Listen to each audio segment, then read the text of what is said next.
welcome back to Absolutely Marvel and DC. My name is Benny, that is Sal, and today we're going to be talking about the current state of Superman. In our continued effort to find topics to talk about, and there being no news on Marvel or DC's generalized front, we're going to keep talking about comic books, because that's where it all started, and they have fixed Superman. But today's episode is brought to you by Into the AM. They sent me more shirts to show off. I like camping, but I don't camp. Ever since I got into the Army, I refuse to camp now because they made it no fun. Because they would take me out. They're like, we're going out for we're gonna go stay out overnight. So grab all your stuff. Cool. Don't turn any of it on. Why did I bring all my stuff? Anyway, go check out Into the AM for incredibly soft shirts. They also come with blank ones if you just want plain shirts. These are probably some of the softest shirts that I've bought that are not like $50. And you could use the code ABSOLUTELY at checkout or click the link down below to get yourself our discount code on top of that. But seriously, I love big shirts that are soft, and they're always stupid expensive. No, I know. But these guys sell theirs with nothing on them if you want soft shirts, and they have really cool designs that you don't see everywhere else. That's really cool. So, nice. All right, so I am not super fan of Superman. Okay, like I'm throwing that out there now. I have read a lot of Superman, and I try to jump onto every one of his runs, but the only one that ever hooked me was New 52 Superman. I know that's not a fan favorite. I know that. No. The only reason I think it did was because I felt like I was at the beginning of his journey. Yes. So it's like, I think I can be a part of this because I don't have to worry about so much Supermanism stuff. You know? Oh, yeah. No. The amount of Superman that I've read like a metric ton of Superman, but it's all thanks to the marketing of the death of Superman. Like when Superman died, I read Superman 75, and then I read all 4 Superman series. Like I read Man of Steel, Action Comics, Superman, Web of Superman, all the Superman books. Well, I had to say, I had the exact counter issue with that. I got Death of Superman, and I read my first comic book, which was Superman time and time again. But every time I tried to get into Superman back in the 90s, there was like hundreds. It's like, it was all over the place. No, it's true. I think the reason that I was so fortunate to get into Superman then was because whereas previously to the death, Action Adventure, Man of Steel, and Superman were all about Clark Kent, Superman, and Lois Lane and Perry White doing the same stuff. Right. Unless he's fighting vampires or whatever. They changed the complete formula so that, like, Man of Steel's about John Henry Irons, Action Comics about the Eradicator, Superman's about the Cyborg, and Adventure Superman's about Superboy. Like, each one had a different protagonist and a different idea of Superman. It was a brilliant marketing stroke that introduced 4 characters that are still here today and still used in the same level of prominence than they were 30 years ago. Right. That's heretofore unprecedented. And they did it. And it's weird because, like, also, there are hundreds of long boxes stuffed with all those books. All the Superman books from the 90s. The issue I had back in the day was I bought comics in the 90s with my allowance, and my allowance was $5. Right. So that was like 2 books a week. So whenever books like Superman would come out, and there would be like 4 or 5 of them, I never super got into it because, like, okay, I can get 2 this week. Exactly. But, like, am I going to get Superman for the entire month? Because I was a Batman fan. I love Spider-Man. So it's like, or do I get one Batman, one Spider-Man? Because, like, Batman always had Detective. It always had Batman. And I think back then I used to read more Detective than actual Batman. That's fair. But, like, it was easier to pick how they weren't related. Yeah. So Spider-Man had a very similar problem. You had Amazing, you had Spider-Man, you had Web of Spider-Man, you had Spectacular Spider-Man, which is also why I think the Clone Saga kind of got me out of reading Spider-Man, because when you can only get 1 or 2 books at a time, the Clone Saga is like, good luck. Yeah, because each week there's at least 2 books. No, it was horrible. Yeah. So I had the same issue with Spider-Man, which is why I didn't get super into Spider-Man until actually the Tobey Maguire run, and then I was old enough to buy my own books, and I started, I had a job at that point. Exactly. My own disposable income. Yes, exactly. So, but that brings us to the current state of Superman. Now, Superman's been through quite a lot in the last 12 years. That's seriously. an understatement. So, no, it's Man true. of Steel started. So we got the New 52 launch, which was a reboot across the board for Superman. We got rid of the marriage. We reeled them all the way back to just after Superboy era. We had Grant Morrison's Action Comics run, which is also a very starter point for Superman. People hated it because but there were some fans of it, like myself, who liked this different take on Superman, which is why a lot of times when people bring up Man of Steel, I say no, they were more closely emulating the current Superman, which is a younger Superman, which was more jaded to his treatment in the world. And while I agree, after years have gone by, that is not really Superman, I agree with that. Like, true Superman is hopeful, always finds the good in people. Yeah. The same problem we had with New 52 Superman is the same problem we had with Man of Steel. Right. But we did all of that, and we got to Rebirth, where that was confusing as hell. They decided to bring back the old Superman but keep the new Superman. Yep. That was baffling. And then of course they had to. I mean, we were all on board. I myself was like, I'm not on board for the New 52 Superman. Let's move on. Old Superman shows up. Like, the only good thing that came out of Convergence was that whole status quo. And then they were like, oh no, they're the same Superman. Let's merge them together. I'm like, all right. And that merging storyline was like a great send-off for New 52 Superman, but so weird, because it's like, all right, now the Superman you all know and love with classic memories now has the New 52 timeline memories in his head, but he's also married again to Lois, and he has a son. Yep. And let's ignore all of that. Well, let's ignore the Wonder Woman stuff, because that is really complicated. So yeah, that we're never gonna pretend happened. that didn't happen. Yeah. And then there was that weird period there where they decided that, okay, so he's here, but no one else's memories have been affected. Right. So no one trusts classic Superman. Or certain people's, because I remember the big Mixus-Spitlick story arc where they're merged. Yeah. So it implied that there was like a ripple effect. And I'm like, no, you can't backdoor a crisis just by merging two Supermen together. Like, you can't, because that's a crisis, right? If you're like, oh no, the whole world, their histories have changed, their stories have changed, like, that's a crisis. Yeah. And if you make it just no, it's just localized to Superman and his stuff, that's lame.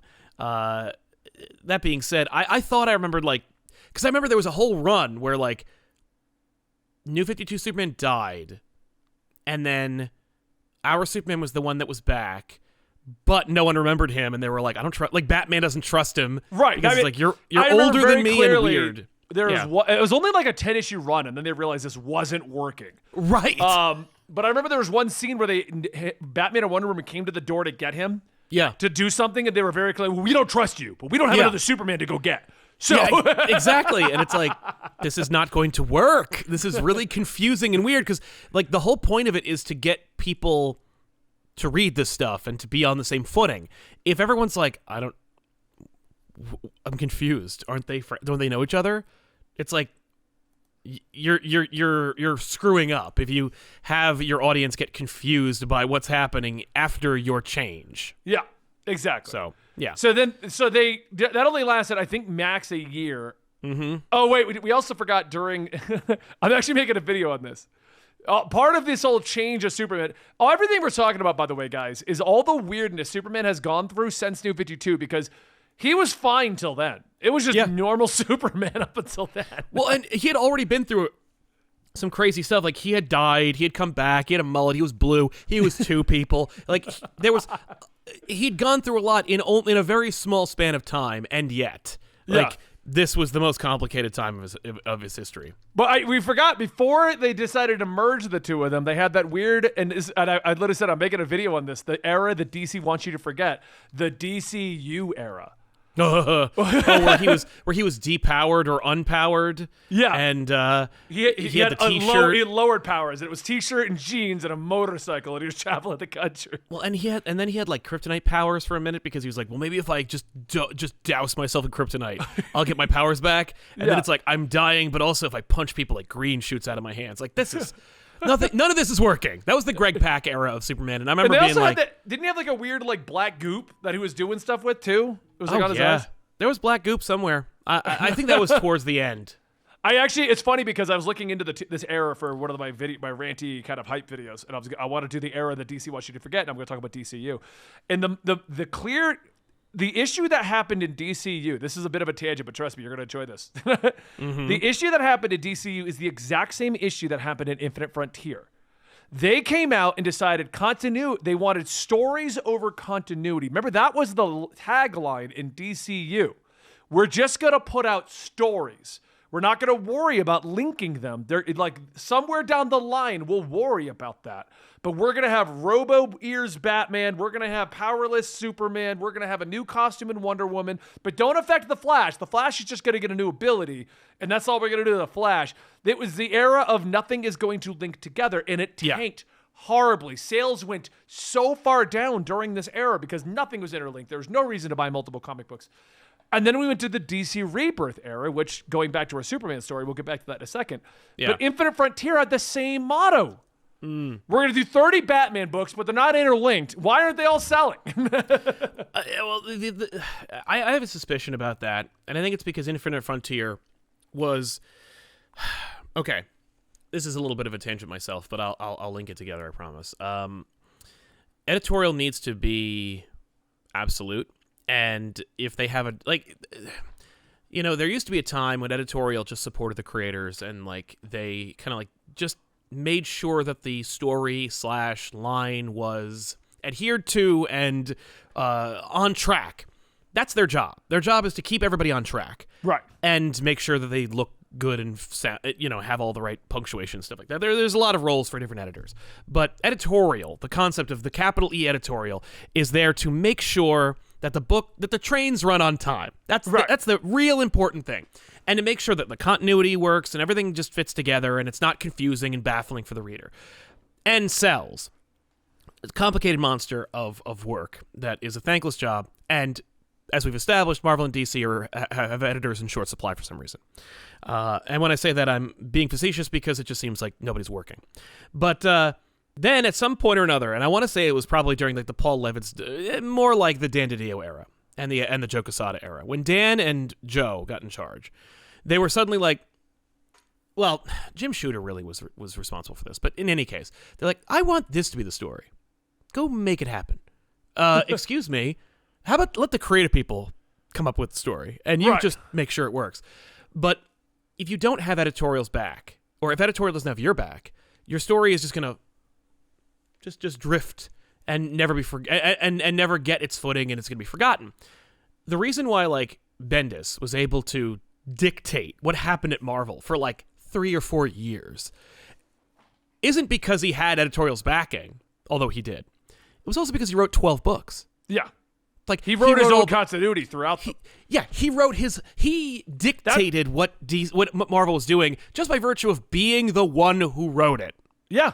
That's exactly what Joshua Williams just did with the Dark Crisis, Robin's Batman, like all of that tie-in stuff. He was headlining and taking care of. Right, but he's not an editor. Like Josh is not an editor. He's not in charge. And the reason why Infinite Frontier floundered, I think, is because he wasn't writing everything. He was writing big books. He wrote Infinite Frontier. He wrote the stories that led towards his Justice League Incarnate and later Dark Crisis, and eventually got into like Robin and the other books.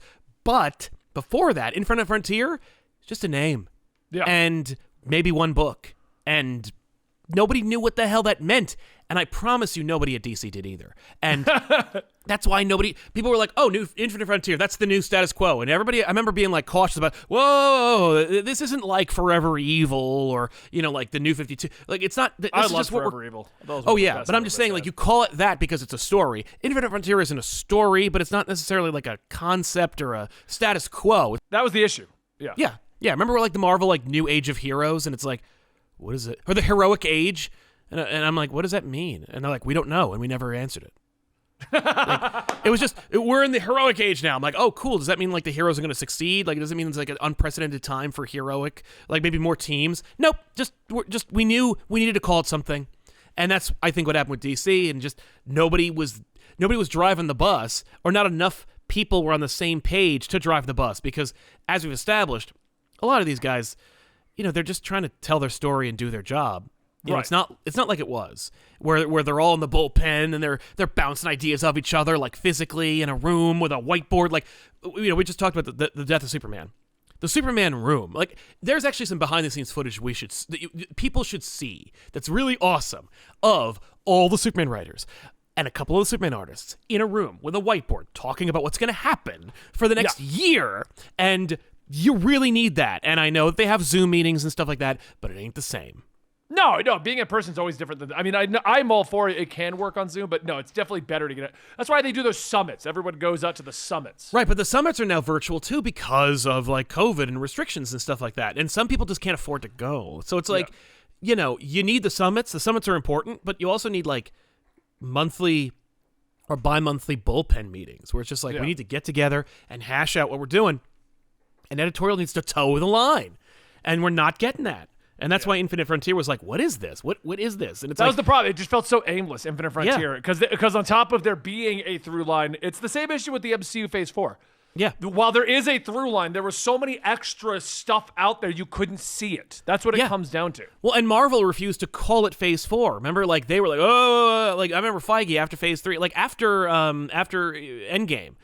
I remember Feige like really dodging the question about Phase 4. He's like, well, no, we're not really in that right now. But we just called it that anyway, and they were like, all right, fine, it's Phase 4. But like Phase 4 is going to feel a lot more disjointed and weird because we're not actually in a phase and it's not building towards anything.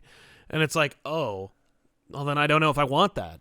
Well, they were slightly building towards the multiverse in Kang. But anyway, we're way off topic now. Back to Superman. 2016 is where the problem started. Because we got Tomasi on Superman, and it was incredible. Everyone loved it. It was Superman and his son. He was teaching his son to be Superboy. They were having a great storyline. That is still my favorite recent run of Superman. Absolutely. And then Brian Michael Bendis came in and blew it up. The Bendisification of DC really messed everything up. It did. For a lot of reasons. Trying to see, when did he start? Was it 2018 or 2019? Oh, man, let's see. I'm looking to see. So what basically happened is Tomasi was writing this great story. 18. And it was doing well. It wasn't selling like gangbusters, but it had a core fan base enjoying what was going on. Yeah. And then Brian Michael Bendis, who wrote, like you put it, half of Marvel, basically, created superheroes like Miles Morales, Ironheart, all these different characters and everything has done well. He's written Iron Man, Spider-Man, like you name it, he did it over there. X-Men, Avengers. Avengers.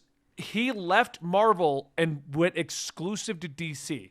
Yep. And one of the terms was that he wanted to write the current future of Superman. And this is where the problems came in because he was supposed to break the doors down. He was going to do a Lois Lane reporting storyline, a Superman storyline. He was going to do his John storyline, and they booted Tomasi, from what I could tell, unceremoniously. Oh yeah, off the book. There's nothing official about that, but like, let's put it this way: Tomasi don't work there no more. Yeah, and if you ever meet him in a con, he's always really grumpy. Yeah, because people bring up what he was doing on DC, like we did. Yeah, but it's like, dude, your table is covered with nothing but Super Sons. So what ended up happening was Bendis came in, and this is where, for me, I dropped it. Because he decided his intro was like, remember the car that Superman was holding in the first issue of Superman? Like, he was like, I've read all Superman so I can be on point with the continuity. But the problem with that was he read all Superman, but he decided to pick up where he wanted to pick up. Oh, I want to start in the 90s Superman. I don't want to go current Superman. Mm-hmm. So he did things like Out His Identity, End of the Marriage, Age Up Jon Kent. Everyone's hating all of this. He's getting flack across the board. Sales start going down. Fans start fighting over it. I remember back in the day, it was like 2018, we were doing maybe even the weekly poll. But we had that one fan that would show up and like get pissed at us if we would say like, we don't like the Metropolis reporter story. Yeah. And he'd be like, it's not for you guys. We love it. And I'm like, it's not selling. What are you talking about? Like, who's we? Like, it was like such a weird time for Superman. It was. Yeah.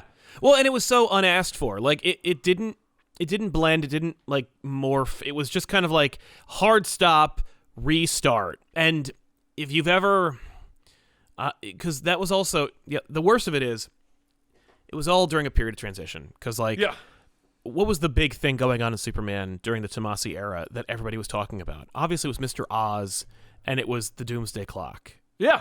So, if you are driving a manual transmission on a hill and you stall, you're effed. Unless you really know what you're doing. And even then, it's going to be clunky. It's going to be an uncomfortable restart. And it was. Doomsday Clock got delayed in a big, heavy way.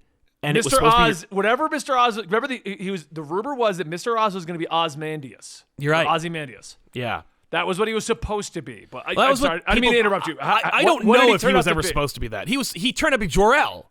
Yeah, it was. That was like, what? And I remember, that was Bendis being like, I guess I have to address these things. And it could be them be going like, we're building towards something, man. You gotta at least throw him a bone. And he's like, okay, great. I'll ruin Mr. Oz and John in one fell swoop. Yeah. Like The with thing is, one I- miniseries. The problem with the John age up, I think it could have worked. It really could have worked. Superman is missing these years from his son. This is a problem. The problem with the John age up is once that story was done, because that story wasn't bad. Oh, John came back. I missed these years. What do I do? They should have found a way to reverse it. Because not only did Superman miss those years in John's life, we the readers missed so many stories of a young Superboy. Right. Well, and you'd already established him as a player in the DC universe. Like you have made him part of the Super Son story and that book and its own world of stories that could be told, that they were like, I guess we could tell in between stories. Like that's how Tomasi kept getting paid from DC, was just by doing forgotten and invisible Challenge of the Super Son books that like half the readership was able to find. I know when I was doing research to try and get some more Super Son stuff on the channel, I found challenge and adventures and tie-ins. And the only reason I found that, and I wish I could find the person that tweeted this. A person tweeted up every appearance of the Super Sons. And half those books I didn't know existed. No, of course not. I knew about Challenge. I didn't know about Adventures. Right. Yeah, digital exclusive series. Yeah. That was an issue, and it's one of those issues that I think is it is emblematic of one of the major problems with the big two monthly comic books, and it is the fact that creators don't future-proof their stories. They don't think about the ramifications of their actions or what the ripple effect is. I did an episode of a show I did like a long time ago, about three years ago, where the subject was, let's ruin Marvel Comics by making what looks like harmless changes to the character. And the reason for the exercise was, number one, to pitch fun ideas, but number two, to prove that an idea is not enough to execute it into a monthly interconnected universe. Right. Because you need to think about the effects of that idea on the larger world. When you age up John, or you change Wally West to being black, or you do any number of significant changes that you don't think about because you don't care about the character. Right? Because like you're like, well, I don't really care. Like if you're Bendis, you go, well, okay, like John's a little kid, but like I have a teenager and I want to tell stories about teenagers. Right? Like that's why I did it. Like there's no other reason to do it if it's working and successful and people want it. Like the only other reason is because you want to do it. But you don't think about like the impact that has on the future of your stories and about what you need to go through in order to undo it. Because if you undo it, right? Let's say we de-age John now. Now that John has been established as being bi, and there being a huge fallout of that, not only want to talk about like the negative vitriol about it, just the conversation, the national conversation about Jon Kent being bi, and that meaning something to people who are bi or people who are LGBTQ plus, whatever it is. But like now we're gonna dial it back to when he's like 11 or 12. Yeah, I know. You can't do that. And because if you do, you're gonna have incessant questions about that. Like, we know he will be bi, or we know that he, you're asking about the sexuality of a child now. And it's like that. Yeah. You have now polluted and complicated the conversation to the point where you can't actually do the things you want to do because too many people are talking about the thing you don't want to talk about anymore. But all that could have been prevented if you just didn't do it in the first place. And that's my main problem. Right? Like, I want to say, I don't. The John stories are fine. The John stories by Todd Taylor are great. I like what I have read.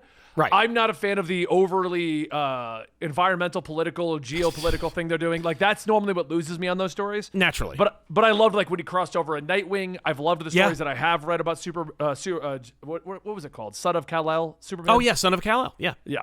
So I've enjoyed what I have, and it's fine where it is now. I think it's okay now. But you're right. It went through this weird period where he aged him up, did a storyline about what he missed and about the crime syndicate like torturing him. Oh my god! And then in those books, John just kind of got pushed to the side. Yeah, it was like, all right, well, I did my story. Yeah, John's over here now. Back to Clark. By the way, I have a solution. Is this the place to do that? Yeah, why not? I've got a solution for the Jon thing. And it's not bad. What? Because, like, as I said, there's complications with just going, Jon gets hit into a time tunnel, and now I'm 12 again, but I remember having a boyfriend and stuff. Like, that's so complicated, and how would you even handle Jay Nakamura? By the way, right. We're still dating? Oh, but you're 12 now. Yeah. Oh, that's over. You can't do that. Like, you can't do that. So, okay, what do we do? You Legion of Superheroes him, and I don't mean you send him to the future. What you do is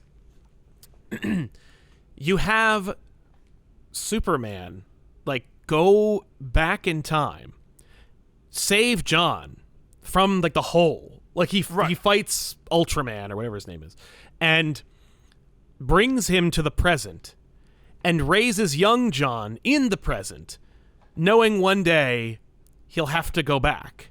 To put him back in the hole and deal with all that. Yeah. Right? Like, I'll give credit to Tevye. Tevye had an interesting idea, but I don't think it would work, because then you're stating that one Jon's not the real Jon. Right. But his idea was this aged up Jon is It's actually not a clone. It's the Jon of Earth 3. So the real Jon is still on Earth 3, and we get him back, and he's still 12. I love that idea. You'd have to do some explaining, but that was his idea, and I want to give him credit for coming up with that. I think it was one of the streams I was doing this weekend, because if you guys don't know, Saturday, Sundays I try to stream superhero games on my personal channel, but I think he brought it up there. Yeah, I love that idea. Because then it doesn't eradicate everything that's happened. You can easily say that this Jon's just trying to be a good guy, right? But we also get back Super Sons. That would be so sad. Okay, so the question is, because you could also say he's Jon from the Dark Multiverse or something. Like, he escaped the Dark Multiverse and, like, went out of the frying pan into the fryer. You know what I mean? Like, okay. But I like the idea that he's an imposter. He's just like, my father's Ultraman, and I wanted a father. Yeah. So I just said you were my dad. And so he's a good guy. But then we have some interesting story developments, because, like, well, this is my actual son, but I've also lived with you for the last 3 years of the rolling timeline. You know what I mean? Exactly. Like, the only issue is, like, the problem there, I think, may be that you already have, like, a copy. So, like, you have Connor. Well, I think that's why they won't do anything like that, because when they're relaunching the Superman family, which is where this discussion's going. We're going to talk about Action Comics 1050, but they also are bringing back everyone, and they gave Superman 2 new Kryptonian children. Like, that was like, I didn't, and we're talking about Superman. I didn't read the War World saga. I was just like, I didn't either. I'm not interested. And then I find out he comes back with 2 kids, like the Thing did in friggin' whatever the hell. And I'm like, no, what are you doing? It's too many. Well, I think they were like, we want to get a young Jon back. We want to have those young adventures again. Then do it. Don't, like, make 2 extra copies. That's what they did. But you also got to realize, Damian's finally aged up. Damian's not 13 anymore. Damian's he's like 14. Like, it's but he's aged up to where they're not going to team him up with a new Super Sons. They're like, well, bring 2 of them. Bring 2 back. We'll get. I don't want that. Like, that is so complicated, and not even complicated. Like, I get it. Oh, 2 other people, but it's so crowded. Like, and that's one of the biggest problems I have with, like, these books, is just, like, how crowded they get. And and some of those worlds work great. You know, like, I don't know why, but Speedster fans love Speedsters, and they're so inclusive. They're just like, oh, are you fast? Guess what? You're in the family now. We're all fast. Literally, all our power is the exact same thing, and there's 10 of us. Let's all run. I think I have an idea why they do that. As a Flash fan, okay? Yeah. As a Flash fan, I love the family, but you're right. They all have the same power, and I think I know the reason for that. When I give you a story about the Flash, you're okay. Well, the Flash is either going to run faster or learn a new power that involves being faster. Like, right, absolutely, that's it. But now there's like 11 of you, and I don't know what. But when you pepper in things like Wally's kids, or you pepper in Wallace working with Wally, right, or Barry needs to go help another speedster, that's when the story, I think, takes more of an interesting turn in the Flash family. Yeah, and you don't run into a problem of like Batman going to Superman. Okay, we got to be really creative because Superman's just going to throw that villain into the sun. Like, Batman doesn't even need to be here. No, it's like true. I thought Mark Waid did a great job with that Batman Superman World's Finest book. Oh yeah, where it was a magical based villain and they had to actually work together because too often it's just Superman, can you punch this thing? Like, Yeah, no, it's true, and we see that in every like team up, like where Superman shows up and he's like, I beat the guy. Anyway, we need to talk. Yeah. But the Flash family, they're all the same power set. Yes. So I think that's why it works, actually, because they all have the same run fast. So you can have Barry like, I'm analyzing the thing. Wally, don't! Oh no, Wally got stuck! Oh, Wallace, stop! Why is everyone running in? Oh yeah, it's what we do. Like, right. Yeah, but some places that works, and other places I'm like, we just, like, what was it? Williamson just teased the first issue of the new Green Arrow series that he's writing, and we saw like the Arrow family. And, oh my God, it was so big. Right, and it's huge, and it's like, you know what? Like, I didn't think about it before, but yeah, you know what? That works out great. Like, so Superman, because basically, so let's wrap up Bendis, and we'll go into this Dawn of DC and what we're doing with this, okay? So Bendis comes in, ages up John. I don't even honestly know what happened after that, because after that, I kept reading that for a little while. Yeah. And then I dropped it. I was like, I don't like, this is not at all the Superman that I literally read Man of Steel, and I dropped it. I'm like, no. And I was right to do it, because history's on my side. Oh yeah, no, we definitely won on this one, because very few people even mention anything that happened in the Brian Michael Bendis era, and it's sad because I like Brian Michael Bendis' writing, but me too. I did not like what he was doing as Superman. No. So now we're in the dawn of DC, which brings us to Action Comics 1050, which kicks this off. Yeah. Okay. Yeah. Action Comics 1050, I think, did an amazing job of just changing things around immediately, and the first thing they did was Lex acknowledged his history. Yes. But he also acknowledged standard Lex. I need to be the villain for Superman so that, well, at first he's like, let's work together. Yeah. I kill people. Yeah. Basically, 1050 starts off with Lex killing Manchester Black. Yeah. And using his power to wipe everyone's memories of Clark Kent and Superman being one and the same out. Yeah. But not only that, if Clark tells somebody who wasn't protected, they have a stroke, which is what happens to Perry White. Just so funny. I love it's like, what if you tell anybody they become violently ill? I'm like, all right. I mean, that's a kind of a real fine point at the end of it, but I'll take it because the next writer will forget. Well, what I also loved about this, though, is they're like, yeah, but everyone around the Kent farm was in a shield, so they're all fine. So that's John, that's Lois, that was that's so funny Mon to see the shields, and like, Batman's like, yeah, I'm good too. I had a thing, and I'm like, yeah, okay. The Bat family and the Titans, they've got mental shielding, so they're fine. They all know who you are still. Right, exactly. It's amazing.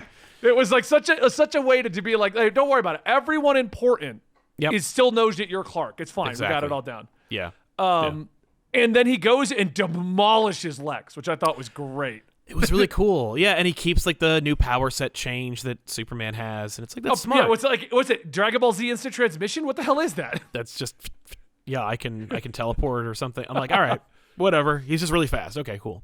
Yeah, so I dig it. I like what they did, and they basically have, in that one issue, put away his identity. Yep. Put away John's identity, so no one knows who John is for the future. We're going except for whatever his name is. John is still with Jay. We didn't wipe Jay out. Yeah, Jay remembers because he was in the room. Yep. So like their relationship's perfectly fine. Lois is perfectly fine. Mom, Pa, Ken are perfectly fine. Every superhero is perfectly fine. Yep. And Lex is back in jail, even though he acknowledged. I love the comment of, you died in Dark Crisis or you died in Death Metal. You died one of those times. Yeah, it was in Dark Crisis. He's just like, yeah, you died already. Like, yeah. So it was great, and it's right back to this like status quo of like, we're back to normal Superman. Yeah, and it's funny, like, most people that I hear who have this kind of conversation, they usually complain about how, like, here we go, continuity's got to be preserved, and it's like, there's nothing wrong with that if it, like, makes the stories better, or makes it more compelling, or fixes a mistake, and I think that the identity thing was just a big old mistake. There are a couple of good ideas that came out of it, and you can justify Superman's decision to even out his own identity, but like, clearly he just didn't want to do that. Like, it was just like, I'm going to make a huge sweeping change in this character because I just plain don't want to do that. Right. Which is like that's so lazy Superman and lame. And his identity are some of the most iconic things in comics. The glasses, the Clark the glasses, Kent identity. like, that's the biggest thing. It's the identity. Anytime anybody thinks about secret identities, it's the glasses. Right. It's like when they got rid of the trunks, and there was a lot of complaints about that. And I got it because that's so iconic. The trunks on Batman and Superman. Yeah, and Bendis brought back the trunks. That was like his like olive branch. Like, don't worry, I brought back the trunks that most people hate, but I got rid of the identity. Like, thanks. So now they've announced moving forward, we're gonna have a Superman book. Like what? Okay, these are the characters in the Superman family, which I think runs into the problem. They're all just Kryptonians with super strength. Yeah. We have Superman. We have the kids from Warworld. We have John. We have not Jay Nakamura. What's the Chinese Superman? Yeah. Kenan Kong. Keenan Kong. I thought it was Keenan. Who cares? Kenan, whoever. It's weird that they're bringing him back of all people. I think that's From just what Josh I being heard, like, though, he he remembers. was super popular. He was. Like in his demographic. Like over there, he was super popular. Makes sense to me. Natasha Irons is Steel, so we're bringing her back as Steel. Okay. We got Supergirl and we got Connor. Yep. They're all back. And Connor's got the coat. Just want that known. Got the leather coat back on. You know, he's good. I mean, he's had that coat now for a while. Even though I think most fans remember him with the like t-shirt and jeans. Yeah, that's the bigger era. They're like, well, but the guy who writes it's 40, so he remembers it being a leather jacket. So that is the new Superman family and what they're doing with it, and I'm excited. Like, how do you feel about them just getting it back to where it was? We're not back to Tomasi era. We're basically back to like before everything. We're just back to classic Superman. We're resetting. Right? It's like Bendis never came here. Yeah, except for the John thing. Like the only thing they can't go back at the John thing at this point because they can't fix it. That's the problem. You can't go back. I'm hooked. At least I'm interested.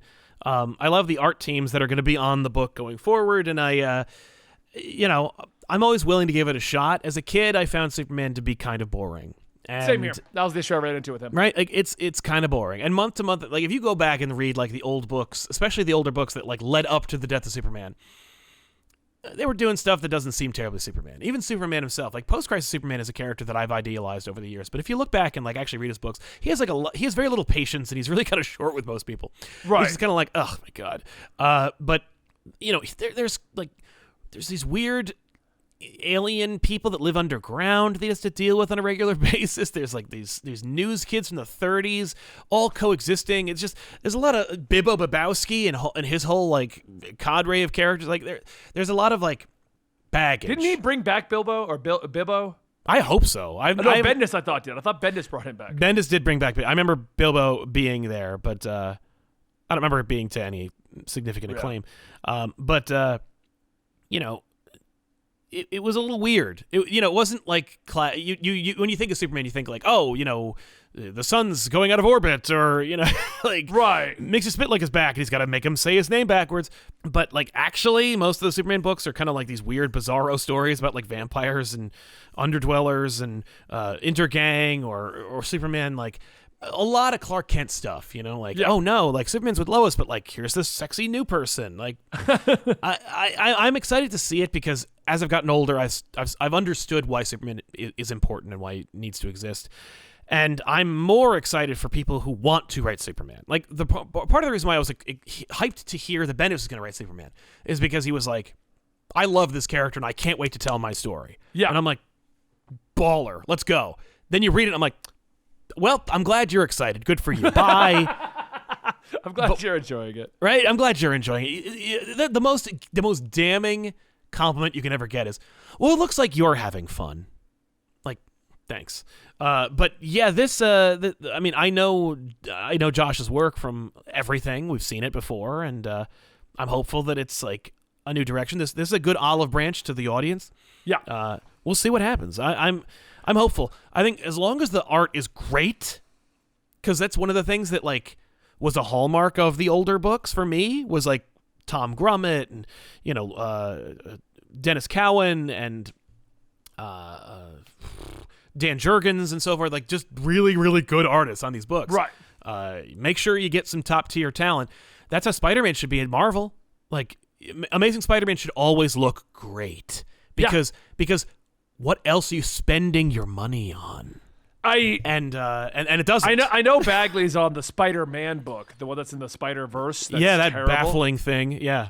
I don't like what he's doing with it. It It's feels horrible. It feels rushed. Like everyone's Yeah. poses are weird. And I was arguing about this the other day. I was like, the Spider-Verse book is terrible because Spider-Verse the original made some great characters. Yeah. And it feels like they're trying to rekindle that by making new characters, but they're just getting terrible with it. Like, Yeah. we have talking car Spider-Man, giant actual spider Spider-Man, Yeah. fashion designer Spider-Man. Like, Yes. none of these are going to hit Spider-Gwen numbers, guys. Like, No. Well, and you could tell because Spider-Gwen was just a cover. Yeah. And then they were like, make that a book. And then they made it like a little backup, and then that was it. But anyway, let's wrap up the Superman talk here. Yeah, This has Superman. been a long enough episode. Are you I hope excited get- for this? Like I am. I'm excited anytime I have a shot to get into a superhero that has been around forever. Yeah. Like, this might be the one that hooks me back in here. Tomasi was the last time I got really hooked into it. New 52 Yeah. before that. So what if this is another shot for me to actually be excited about a Superman book? Same. Because I didn't read that Action Comics until you and I talked about it, or somebody in the chat over the stream over the weekend did that. They were like, oh, yeah, you got to check out Action Comics 1050. I'm like, I'll throw that out. I'll download that, see what it is. Yeah. It Exactly. actually made me interested. I kind of wanted to read the story before it, the return of Kal-El. Yeah. I need to, now that Warworld's over, I need to sit down and read it because I was like, I'm not going to read this month to month. I don't want to be stressed out and frustrated. I don't know how We'll long see. it is. I got to look into it, though, but I'm curious. So Yeah, like how many books are there? Like, is it just the main Action Comics title, or were there all these other tie-ins and stuff like that? Like, I'll have to look into it. I got to do some research. But all right, guys, hope you enjoyed today's episode of Absolutely Marvel and DC / Absolute Comics. For those who are watching, we are still on a pseudo hiatus until news starts rolling out. We're expecting it to be in full swing by next week. But who knows? Maybe we're going to have January off at this rate. It feels like it. Yeah. I'm not complaining, Sal. I am not complaining at all. Yeah. We'll see you guys next time right here. And check out our sponsor, Into the AM, for incredibly soft t-shirts.